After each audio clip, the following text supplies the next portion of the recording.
sé que me extrañas cada día. Se perdió el amor, lo siento, fue mala mía. Si fuera un cuento de fantasía, te llevaría a un paraíso y te besaría, pero look at me, what in darkness. Hello and welcome yet again to another episode here of the Cardboard Cave podcast. And I hope that you guys enjoyed the previous two episodes where we go ahead and dive into Aetherdrift. I was gonna say Aether Revolt. Aether Revolt is such an old set.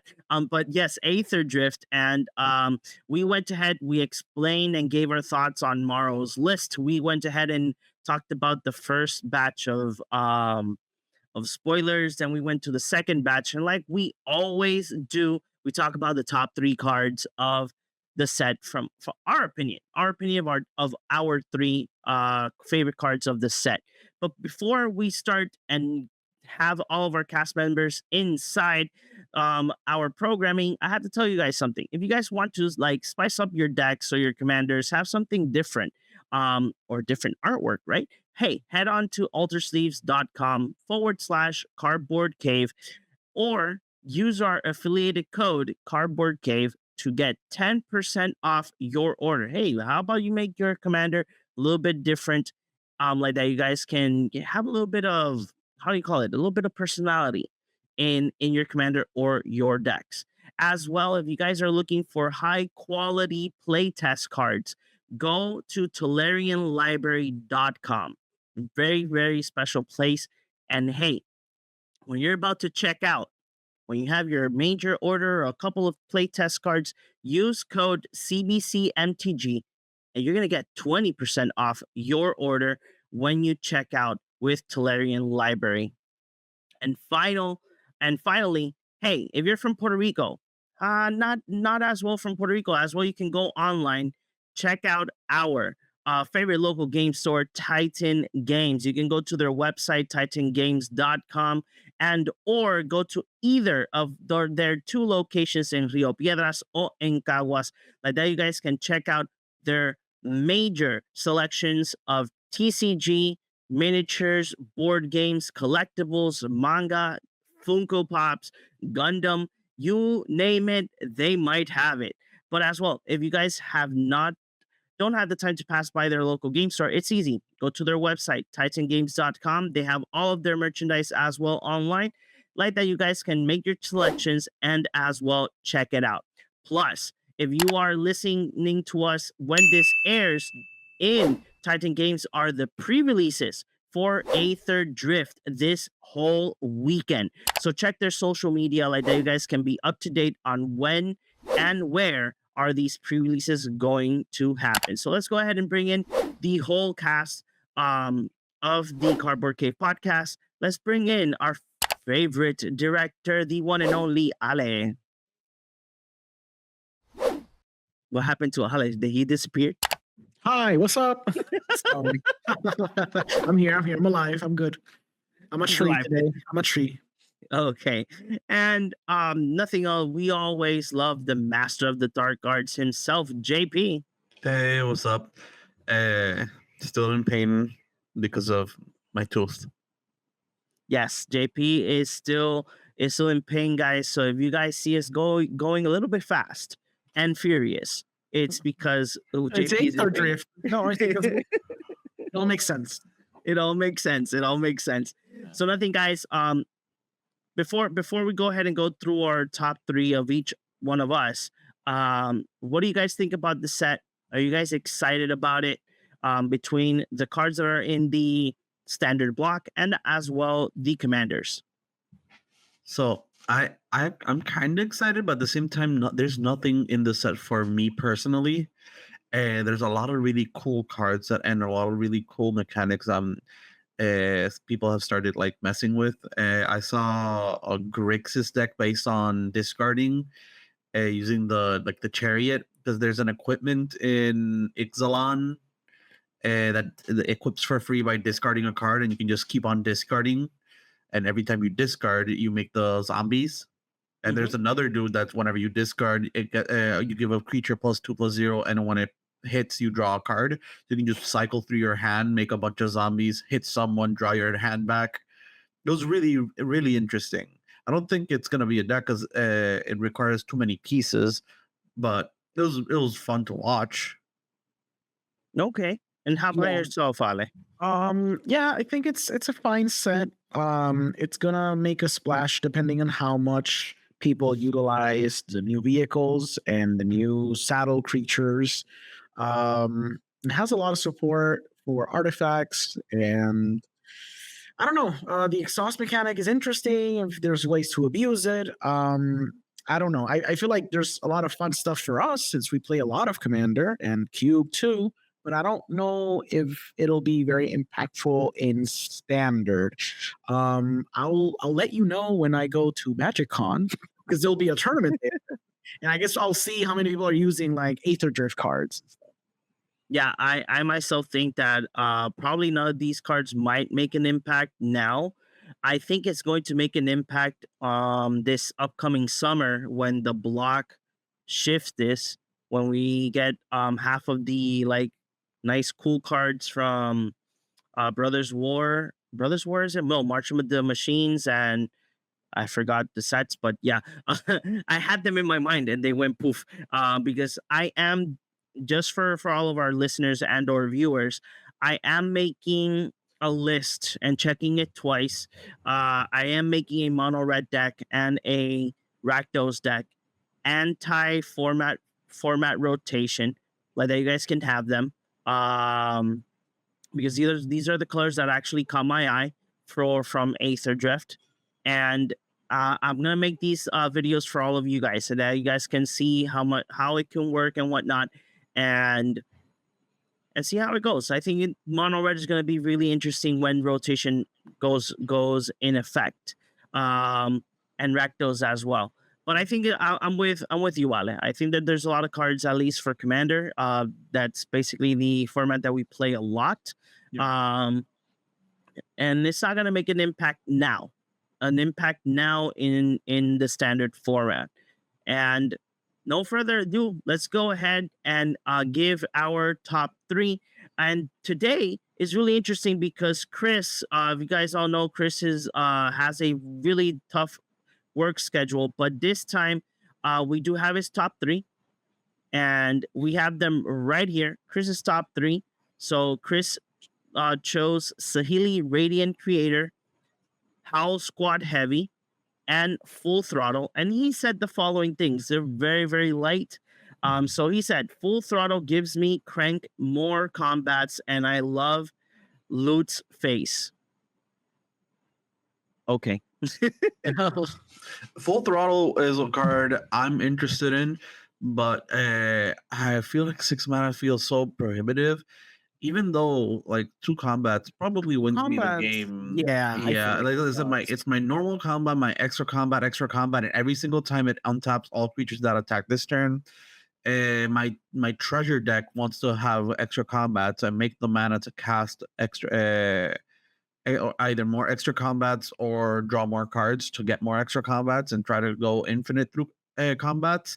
Yeah. And even though this is 6 mana, and I don't feel like I might have the slot for it. 2 combats is really strong, but 6 mana though. But I mean, Aggravated Assault is what, 5 mana? So you're paying 1 extra mana for 1 extra phase? Yes, but I go infinite with Aggravated Assault because I make 6 treasures. Yeah. But I mean, like the baseline spell, like usually a spell of this would be what, 4 costed? Yeah, a 4 mana is the lowest. Like technically, 4 mana is the lowest cost for a single target creature going for an additional combat. Because Seize the Day is 4 mana, but 3 mana for flashback. Yeah. And Relentless Assault is 4 mana. So those are the lowest ones. 5 mana ones are usually the norm. And then this, I think, I'm not sure if this is the first one that's 6 mana. Yes, it's the first one. I mean, I think the rate is acceptable considering, for example, blue, the counterpart to blue would be an extra turn spell. Extra turn spell, sure, we have the broken one that's 2 mana, but in reality, most extra turn spells are 5 costed. The only one that we have, which is Time Stretch, is literally double. So yeah, so this is fairly costed. Yeah, this is fairly costed. I feel. Yeah. Yeah, because How? the other one that is going to have a reprint in a next secret layer. I'm trying to look for it, and it's Final Fortune. Yeah. Also, House Squad Heavy is really good. Not what's it called? Rabble Master.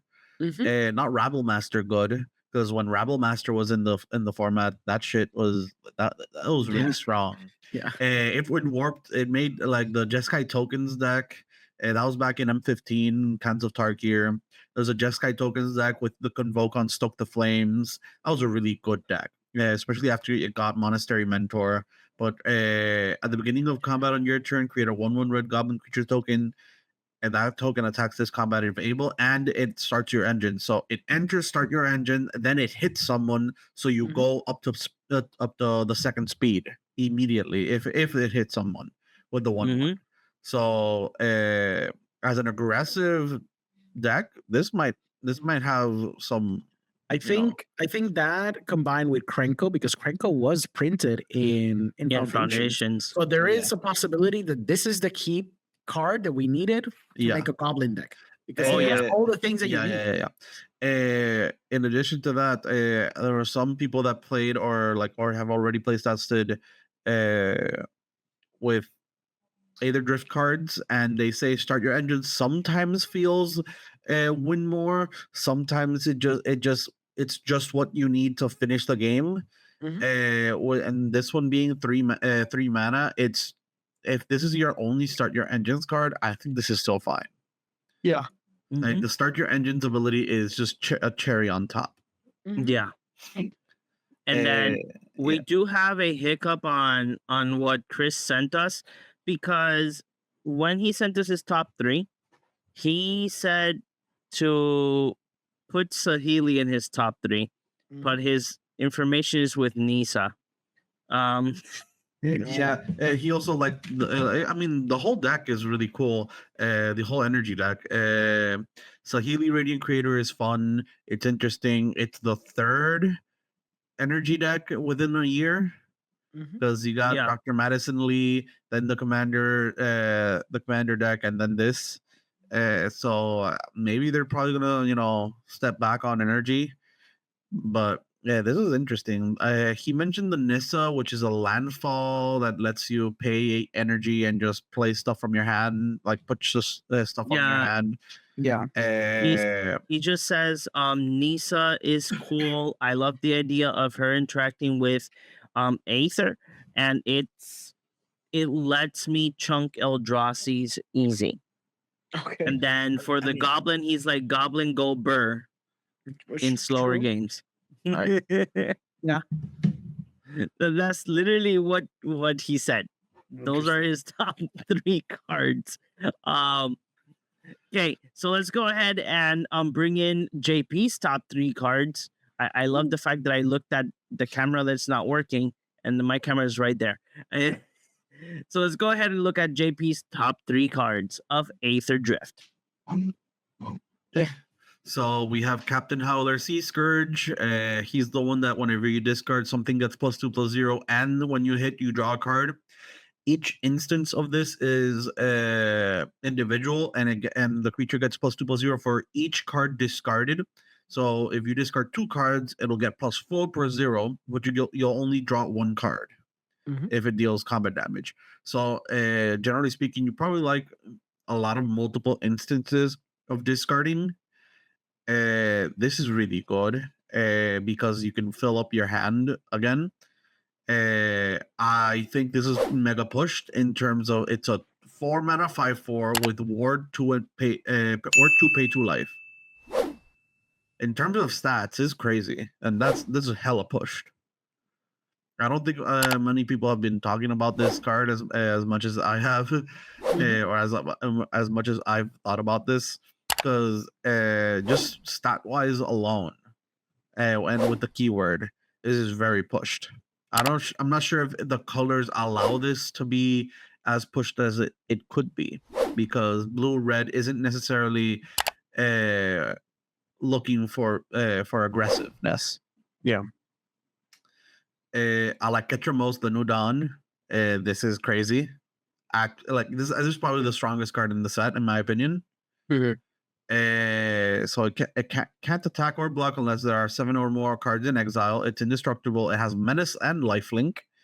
It's 3 mana 4/4. It's a god, and whenever one or more cards are put into exile from graveyards and or the battlefield during your turn, you'll draw a card and lose a life. And I've already seen this in like the Death and Taxes style deck from Modern, because you exile a card, play Solitude, exile something, draw a card. Then you there was another interaction like Felia attacks, Felia exiles something, it comes back, you draw a card. It has a lot of like synergy with that deck, and as a card by itself, it is very, very strong. Yeah. I'm pretty sure people have started experimenting with this card for CEDH, because there's some loops in white black which didn't really allow you to win, but were very easy to set up. And this draws you enough cards that you can Angel's Grace or Flare of Fortitude, sacrificing Ketramos itself to stop yourself from dying, because you stop losing life. And then you just draw your deck and find a way to win that way. It was very interesting and very, very pushed. And the last one's just for me. I have a dog deck with the detective, and he's just perfect. Counters, destroys, gets bigger. That's it. That's just for me.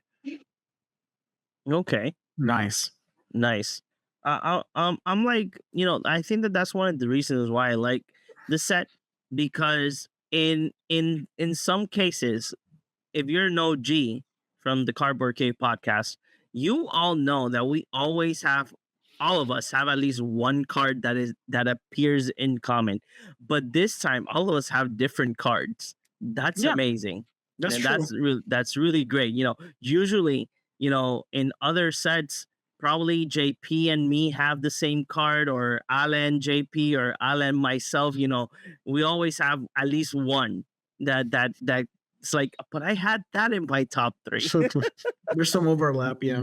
Yeah, but this time all the cards are different. So let's go ahead and now reach out and see Alice top 3 of Aetherdrift. Ooh, okay, let's go. So I have a lot of blue and a lot of artifacts. So I picked Repurposing Bay, 2 colorless and a blue for an artifact. You pay 2, you tap it, sacrifice another artifact, search your lair for an artifact card with mana value equal to 1, plus the sacrifice artifact's mana value. Put that card into the battlefield and shuffle, activate it only as a sorcery. This is Birthing Pod for artifacts.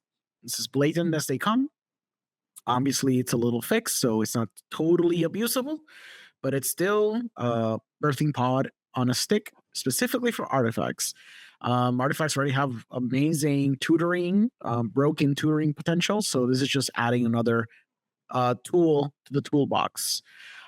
Next, we have Unstoppable Plan, 2 colorless and a blue for an enchantment that reads, at the beginning of your end step, on top of all non-land permanents you control.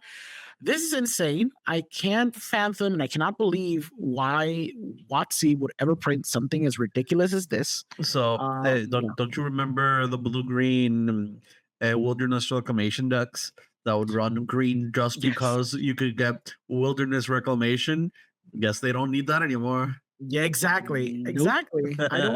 It's crazy. I don't know. I want one of these. I need 1,000 of these. I don't know.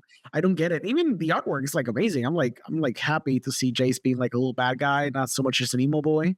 So it's interesting to see what's going to happen with him story wise, I guess. But yeah, this card's insane. Like, and Commander is totally abusable. You run mana rocks. Everyone runs mana rocks, so there's no wrong way to play this. And even if it's like I would say like an Azorius deck or a deck that cares about tokens, your tokens untaps, you have a bunch of blockers. If you have Urza, this is insane. Everything that you have untaps now. You have all your mocks and untap, so you have a bunch of mana. This is an additional unwinding clock for your deck and for a lot of decks. So it's crazy. I don't know what they were thinking. And finally, Radiant Lotus, 6 mana for an artifact. Tap it, sacrifice one or more artifacts, choose a color. Target player adds 3 mana of the chosen color for each artifact sacrificed this way. I know that John did not like this card, and admittedly, when I read it, I did not like it. The person that convinced me otherwise was Seth. The way that Seth kind of talked about the card is it's a very, very easily abusable artifact, but there's ways to stop it, so it's sort of fair. You can stifle it, and I would lose essentially all the artifacts I decided to sacrifice to do this effect. But if you actually go off with this, it's still not something that's completely abusable because you can only do it once, unless you find ways to untap it, which there are in artifact decks and in blue decks. There's ways to untap this, so you can keep abusing it, keep producing essentially infinite colored mana. But for the most part, it's just a way to like amass a bunch of artifact tokens, clues, foods, even treasures or whatever, even gold. You can cycle those and produce a bunch of mana and try to close out the game with that card. I think it's like on the higher end, obviously 6 mana, but if you have an artifact deck and it's an artifact deck that produces tokens, or you have a bunch of cheap artifacts on the field, again, an Urza deck or a Joyra deck where you have a bunch of little artifacts, so you'd be able to draw a lot. You can sack all of those and produce a bunch of mana, and then be able to do more stuff with that. I think it's pretty cool.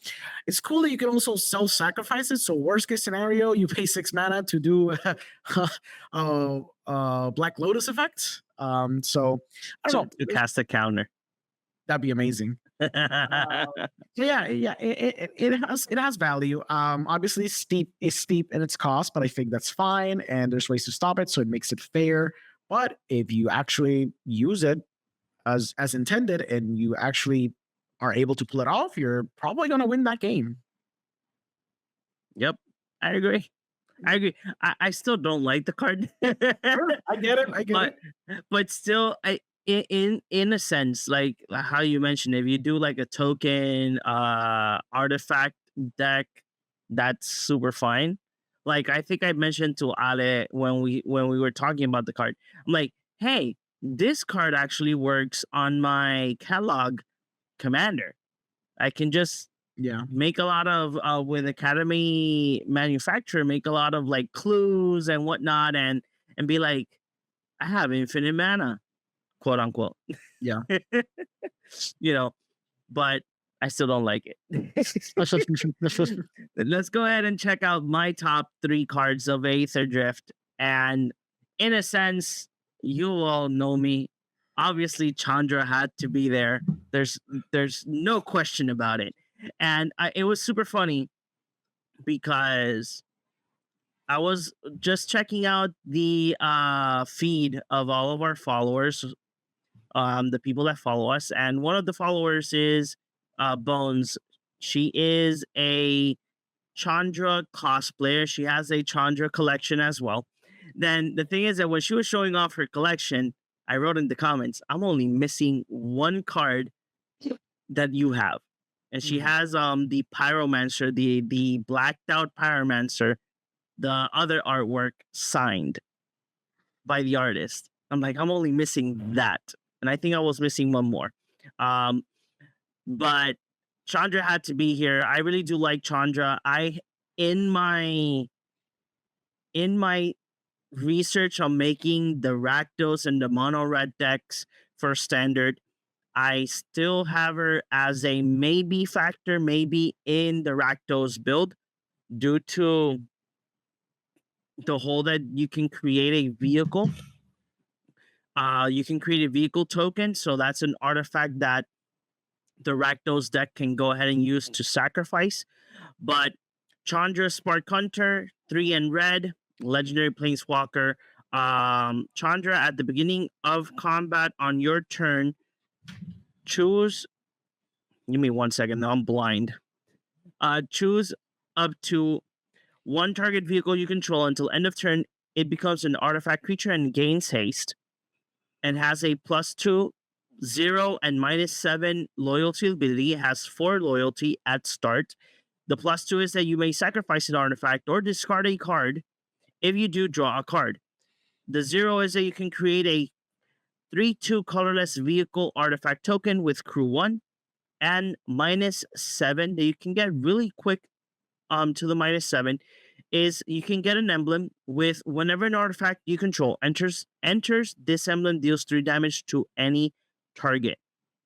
Reason why I've been thinking this card for like the Rakdos build is due to the fact that we all know that Rakdos is like the perfect colors when it becomes of sacrificing artifacts. So it's just a mindset that I can create an artifact to maybe activate any other ability, maybe of a creature or an artifact that I can, instead of like sacrificing an artifact that I actually want to use in the deck. And my second favorite card is because it's my favorite god in Magic the Gathering is Hazoret. In this case, this is Hazoret God Seeker, is 1 in red, legendary creature god, indestructible haste, and it has start your engine. And it has an ability as well. So you pay 1 mana, tap Hazoret, and target creature with power 2 or less can't be blocked this turn. Hazoret can't attack or block unless you have max speed, and it's a 5/3. This is a card that I say that I consider it as a finisher for any type of mono red deck. In regards to mono red, in this case, what JP said, at least building mono red with Hazoret. If it's a whole goblin deck, that's fine. It works having only 1 start your engine card. There's not that many. But if we have Hazoret in a Rakdos build, it makes more sense in the case that there are more 1-drops with start your engines, and it can make the sequence a little bit much more faster in the case. And my final card, I just want to mention it's Sure. crazy how you mentioned that 5 power creature that's 2 mana is your finisher. God damn. Oh, no. Power creep. Yeah, I just mean it in the sense of how start your engines work, because you need a card to make the start your engines. When I was doing my research for the mono red build, anti-rotation, and this is where I'm getting anti-rotation. There's not that many start your engine cards that are low cost and either hasty or that they have a way to interact a little bit much faster. That's why I call it a finisher, because you're not going to be running 4 Hazorets in a deck. But what I mean is like it's a 2 mana 5 power creature. That's crazy. Oh yeah, that's why I love it. It's such a sexy card. See. And then the other card that I liked on the set is Muraganda Raceway. Has start your engine. It's a land. It gives you 1 colorless mana, but when you are in max speed, it gives you 2 colorless mana. The reason why I like the card is in Pioneer, I don't think that modern, because I haven't seen no modern deck with running Bomat Courier, but probably in Pioneer, this card can replace like the deserts, even though the deserts are a little bit much more better if you have like a budget build. But in the case, turn 1, start your engine. Same turn you play Bomat Courier turn 1, and you're in you're in speed 2 because Bomat Courier has haste, and you have a card a card on under Bomat. And I think I have a spicy take for that. I Go think ahead. the raceway that gives haste is better. Raceway. There's There's a raceway that gives max that has start your engines, mhm. and at max speed it can tap to give a target creature haste. Huh. Didn't see it. Now I'm intrigued. Like Now you're giving me ideas. I think that's better because the problem with the 2 mana more, like it feels like a win more. That's what I said. Yeah, it kind of feels win more for like a standard deck, and it feels like too little, too late by the time it's online in Commander. So I feel like the haste is relevant at all moments in the game. Oh, you have start your engines. You have the ability to give haste, If that's the only way to to start your engines, then it might be a bit slow. But if you have more ways, you just play a Hazoret. Oh, look, start your engines, and then you just give her haste. Yeah, in this case, if we add the land Hazard and the one drop, the mono red one drop, you have 3 start your engines in the deck. So I think How many that's uh how many colorless sources can you afford before you start getting meta screwed in a almost monocolored deck? well Because back when you would run colorless lands in standard, you would run 4 sun scorched deserts and 4 Ramonat ruins. The so catch was that Ramonat ruins would give you red if you you paid take one life. life. Yeah, exactly. So if we take that at its base value, it's either 4. It's like between 4 and 8. Greedy would be 6. It's like 8. 8 would be greedy, but like 6 would be okay enough to draw them at least maybe once per game. Yeah. So 6 doesn't sound too bad.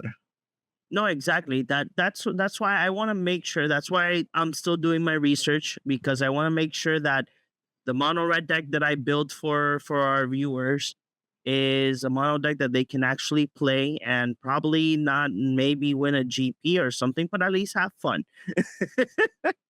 you know. But I think that the Rakdos build will be much more interesting, because in the Rakdos build I have Speed Demon. Me and Alice spoke about Speed Demon. That card is bonkers. I Yeah, love for Speed sure. Demon. Yep. Speed Demon Really is good. just crazy.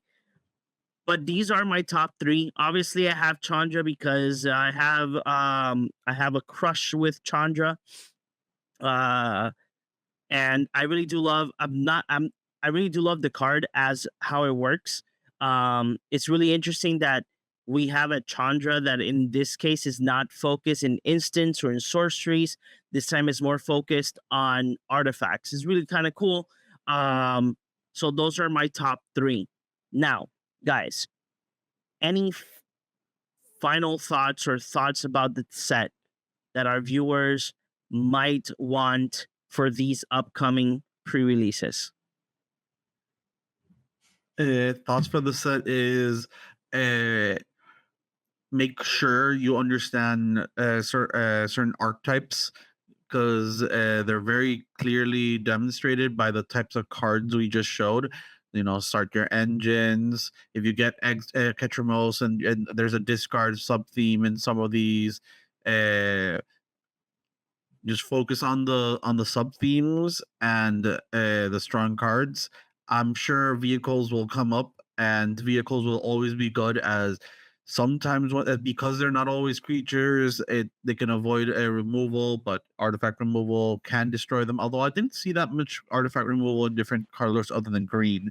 So Yeah, their upgrade is legal. oh, that's good. Upgrade is it was reprinted in the last Ixalan set. So you have a few good options. The vehicles will always be good, and be looking out for like those sub themes. Mm-hmm. I think the limited environment will be interesting too. You got to remember, you can play with your saddle creatures, but you cannot attack with those vehicles, not on their own anyway. So do remember that.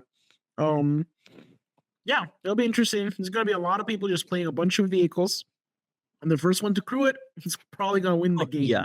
Yeah. But yeah, overall the set's interesting. It's wacky as per usual. I hope the next couple of sets brings it down a notch, and we go back to the good old days. Make Magic great again. Next set isn't next set Yeah, it is. Tarkir. Yeah. So that's it's a little breath of fresh air. I mean, And I'm the- thinking for like Foundations. Foundation really felt like a Magic set. Oh yeah, Foundations cool. was really interesting. Yeah. Foundations was really cool. Again, the fact that Foundation exists, I think it's a great leeway for any person that wants to start to play Magic. Let it be Commander, let it be Standard or Modern or Pioneer. Obviously, a lot of people start in Standard because quote unquote, thanks to foundations, there are a lot of budget decks. So there's a lot of openings, even though even the budget decks are kind of in the pricey side as well, because some of these decks run cards from sets that are kind of popular, you know. But in case of this set, I think that one of the things that if you're gonna do the pre-release, I fully recommend study the set, study the colors. Don't always think that because the teams are like set in stone colors, like You can mix and match for sure. exactly, mix and match, have fun, and if you do get a vehicle that you think is going to work on your deck, use it. Probably that will be the vehicle that will finish off your game. And don't forget, your vehicles are not creatures. You have to crew them first before anything. But I just say, have fun. Have fun in this upcoming pre-release, and nothing. I think that's all. That's our thoughts on this set, right, guys? Yep. Yeah. Hey, wow, this is the first time that we do a top three that is not that long. Success. Success, we're doing it. Okay, so nothing, guys. Before we go, obviously we have to go ahead and tell you guys, we have to give our plug in to the people that are supporting us, right? So nothing, guys. If you guys want to spice up your decks, your commanders, or have a nice personality touch to your I don't know, to your decks or to your commander. You want your commander to be, I don't know, Daffy Duck, go to altersteves.com/cardboardcave or use our code cardboardcave to get 10% off your order. While you use the affiliated link and or code, you'll be supporting us as well.